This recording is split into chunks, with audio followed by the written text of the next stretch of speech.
belt is only to tighten your pants. I can only see Trump around like everywhere. How much is he gonna prove to you guys?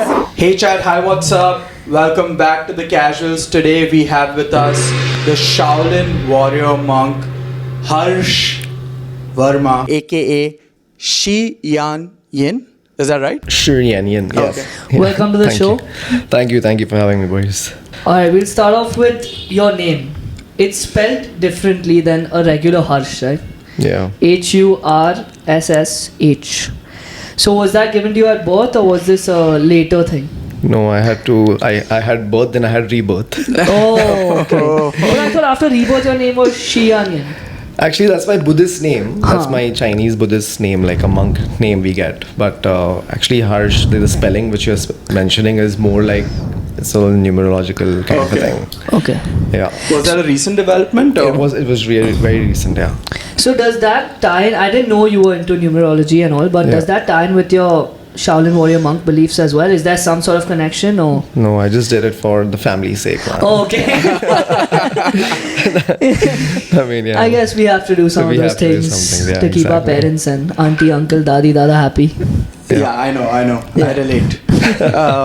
So, I knew monks existed. I didn't know a warrior monk existed. So, can you just let our viewers know what the difference is between the two? So the Shaolin Temple, where that the Shaolin Kung Fu has originated, has two type of monks. So there are scholar monks and warrior monks. So warrior monks are the ones who are the younger ones who practice a lot of Kung Fu, breath work, meditation, and of course we have to also study simultaneously. Like we have to do our Buddhist philosophy and culture and history and medicine studies. But this is more Kung Fu oriented, more physical oriented, where you're doing shows, you're spreading, you're teaching.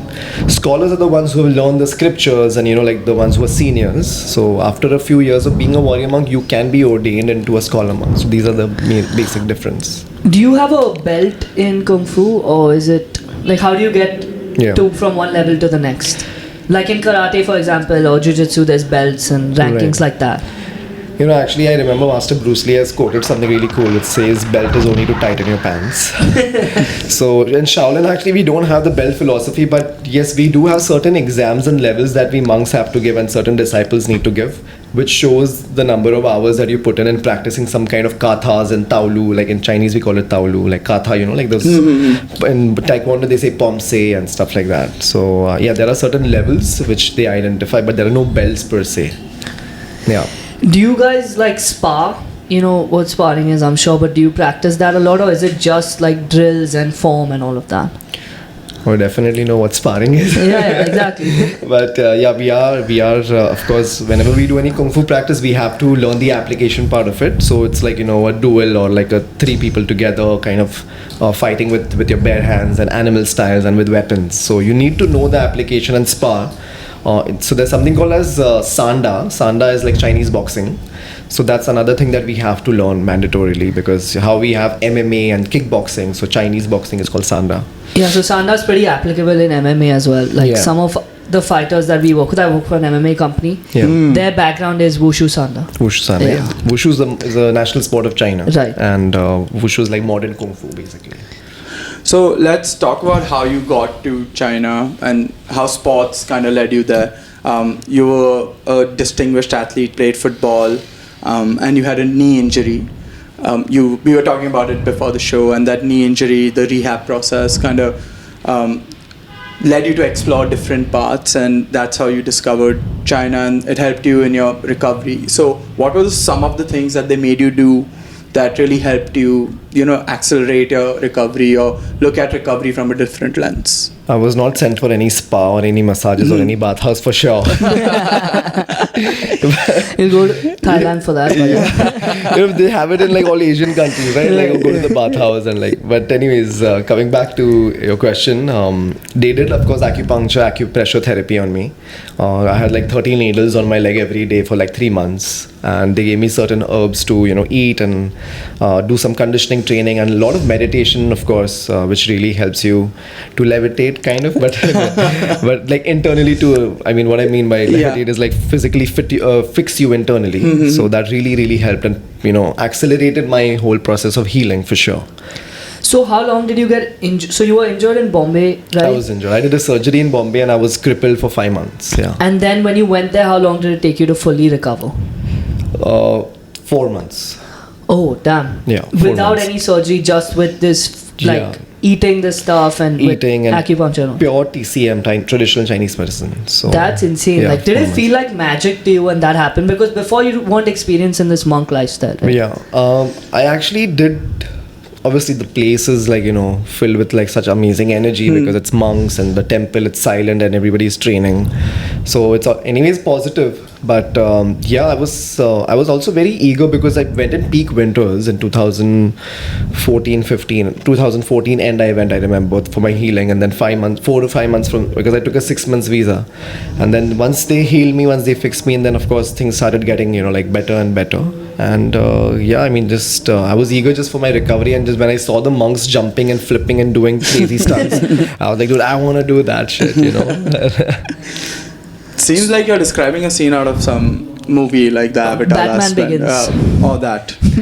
Where does he go? I can't remember. He goes to Rasagul and practices all of that. Right?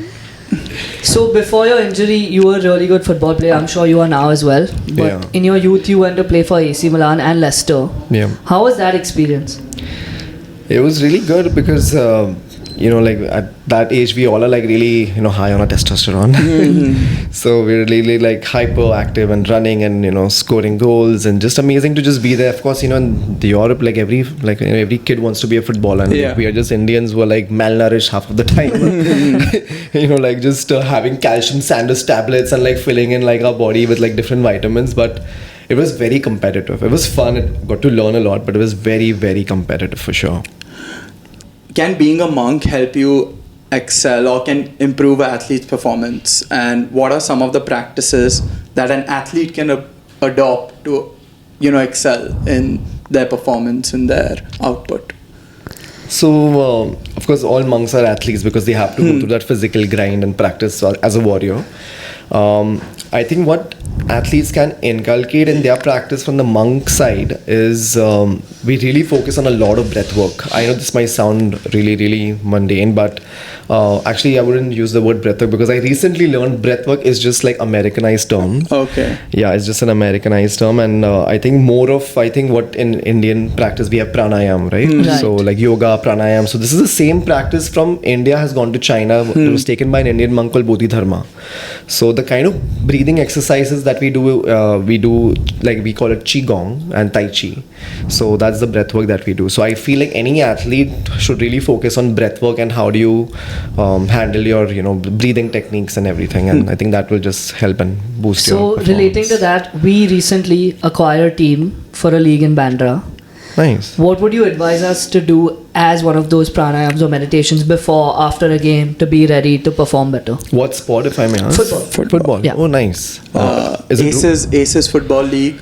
Aces Casuals Football. FC. It's official. Not yet. Check it out. But Check by it the out, time this guys. comes out, I'm it looking should be. forward to checking it out for sure. So ZS and Tana are going to be the managers, essentially. So what can they do what can they tell our team to do? So yeah, for sure, man. I mean, I helped the Swiss national team because I have the physio from that team. I was her translator when she came to China. So she came to study certain Chinese terms. So she kind of asked me, what can I do? Can we do an online session for the team, for the national squad? I said, yeah, for sure. So it was more of mindset oriented, and of course breath work is always aligned to it. So my Shifu always said, how we have masters, we call Shifu. So So in Kung Fu Panda, it's master. Yeah, right. They say Master Shifu. Yeah, it's kind These of funny Americans because are they say ruling Master everything. Shifu. Americans,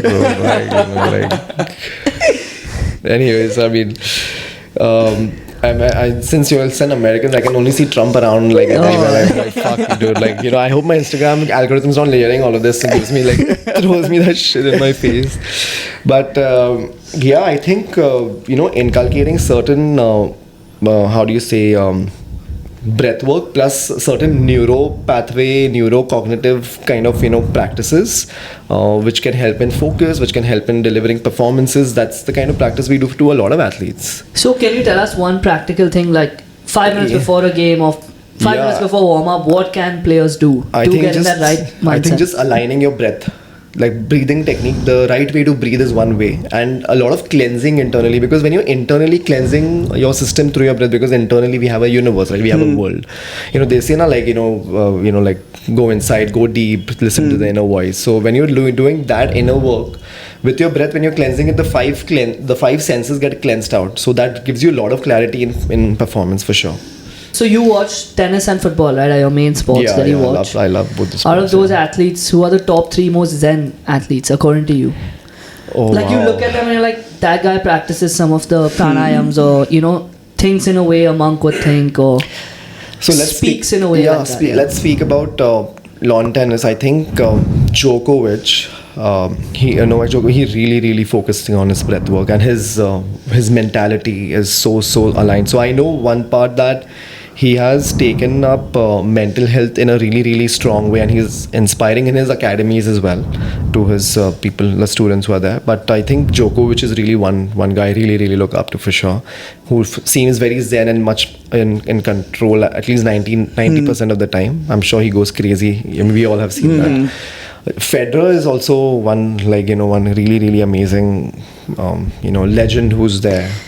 I think he's like really zen. Federer's cool because he used to be the exact opposite. He used to really get mad when he was young and smash his racket very often. Yeah. And now he's completely changed that. I think this last 5-8 years of his career, he completely transformed. Yeah, for sure. I think And him, you can see both ways. Like his celebration is also not that extreme, nor is his anger. So that is a different kind of composure that he possesses. Yeah, his temperament is like amazing.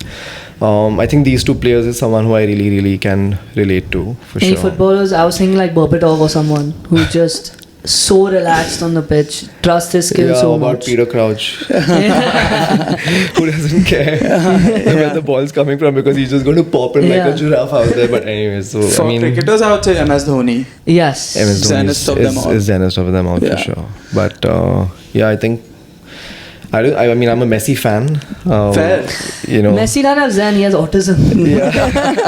Which he uses to his benefit, so good for him. Well, leave him alone, man. He's still I love him. He's How much is he going to prove to you guys? Autism in a very good way. In a good way. He channels it in the right way. Yes. But I think Messi is really like calm and composed. We love Messi. He's our number one. Yeah, if he could come to India and maintain a smile throughout everything that we put him through, kudos to him. Kudos to him. I mean, screw that, man. I didn't even think about going for it. Yeah. I'm like, no way. I went for it. Yeah. It was a business opportunity. That's it. Awesome. Great. Okay, now let's flip the script a little bit. Top 3 athletes that need to practice. Like these Zen Shaolin monk ideologies. Any sport. Any sport. Dude, I think Hardik Pandya badly needs it, man. He really needs it, I feel. I mean, he's gone through his mishaps and shit. I get that, but he's quite disoriented. I think he copies a lot of Virat Kohli's mindset, I feel. Like how Virat channels his anger in the right direction. Even Virat Kohli is quite temperamental, but he's very much in his control of his tempers and everything.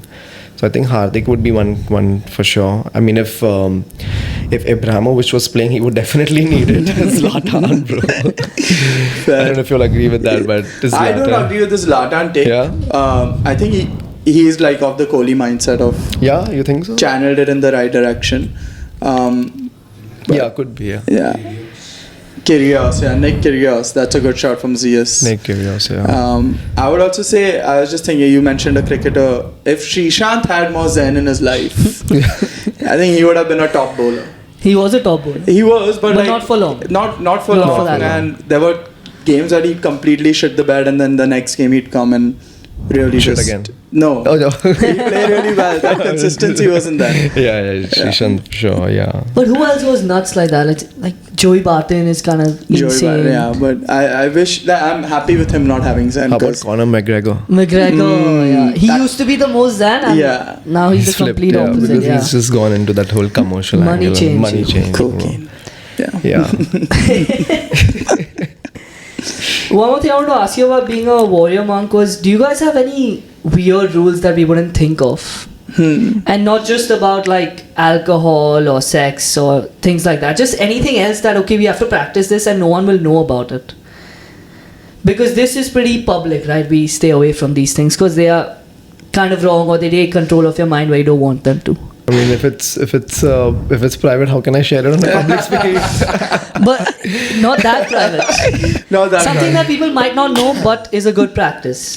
Not like, I don't know. No, don't give us your temple secrets and all, but... Yeah. I mean, we have this basic, like oaths and vows that we take, which you mentioned about already. But nothing in... I think like we're not allowed to belittle anyone ever. That is amazing. I'm so glad you shared that. Yeah, we're not allowed to belittle anyone in He just general. belittled Hardik Pandya. But yeah, like in the temple, I mean, it's this thing. Like, I mean, I'm talking about our own community. Like if somebody's performing bad, if somebody's not like performing good with their kung fu or with whatever their learnings and practice. So you're not supposed to like put them down. That's only the master's duty to say or do anything. So it's by default, like we don't talk about it. So it's like what stays on the field stays on the field, and when you come back to your dormitory or your basic other duties, then you just like do that. You don't talk about what happened. Fight Club. Yeah. The first rule of the Fight Club. We don't talk about Fight Club. So what do you say instead if someone is not performing to their level? If you as, let's say, I don't know what you call them, your teammate. Yeah, my Shaolin brothers. Yeah. Right, your brothers, if they're not performing as well as they should and they can do better, can you even encourage them, or is it that just the master or the teacher has to step in? No, we definitely can encourage them for sure, but we actually don't say anything at all. Okay. We try not to say anything at all. Probably just get if he comes in and asks for a feedback that, hey, like can you film me? I want to see what I'm doing wrong. Then we tell him that, okay, I think like this movement is a little off, and why don't you like flight a little earlier rather than going late? Like if he asks, otherwise we don't go, and like we're not allowed to say it at all. So all positive, if any. Yeah. Okay. Fine. Yeah. Last question is about your company that you've started in Mumbai. Yeah. What is the Core Club all about, and what are your goals with it? Yay, Core Club. Let's go, Core Club.